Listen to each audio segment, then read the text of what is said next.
पंजाबी ड्रामे जी नई अपडेट में तव्हां सभिनी पिरी प्यारनि खे दिलि वारनि खे सिंधी प्यारनि खे सुहिणे सुहिणे यारनि खे ख़ुशि आमदीद वेलकम भलीकार।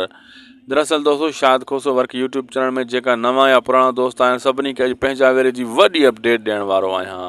ऐं सभिनी खे अर्ज़ु कंदुसि शाहिद खोसो वर्क यूट्यूब चैनल खे ज़रूरु सब्सक्राइब लाइक शेयर करे छॾींदा ऐं शाहिद खोसो व्लॉग यूट्यूब चैनल ते बि वञी करे तव्हांखे उते वॾी अपडेट मिली आहे उहा बि वञी ॿुधंदा।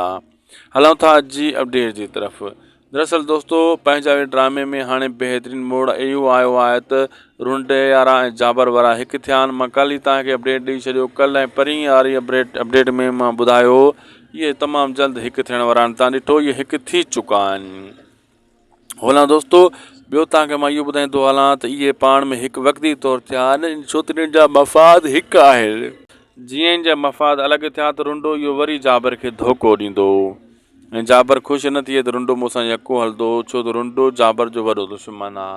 पंहिंजे मफ़ादनि जे करे फ़िलहालु इहे हिकु ॿिए जो साथ ॾेई रहिया आहिनि।